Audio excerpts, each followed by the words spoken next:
House of Chaos came to be because there was not really, at the time, another Tacoma-based type of house in our scene. A big thing around for Chaos is kind of, with the name, kind of breaking some of the boundaries, whether that's with gender or other types of world expression to make room for evolution.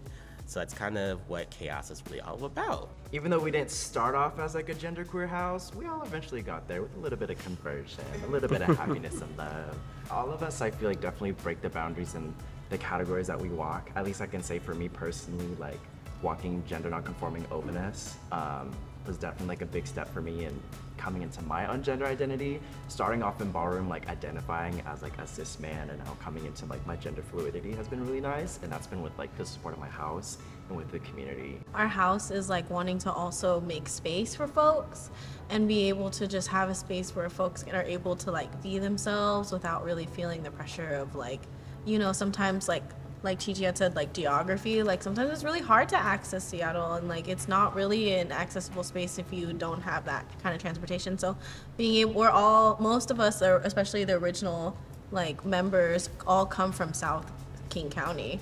So we are like South King County or Pierce County, and so it's really nice to be able to make it so that a ballroom is a little bit more accessible, even if it is just like a zip code away.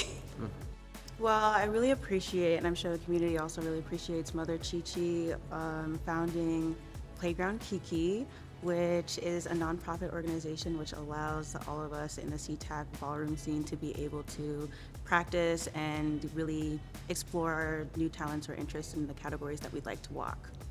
Can I add to that too?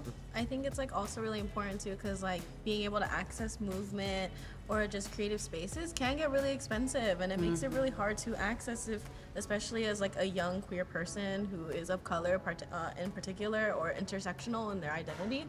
And I think it's really important to be able to have spaces that are free, that are like you are able to enjoy it without having a capitalist cost to it.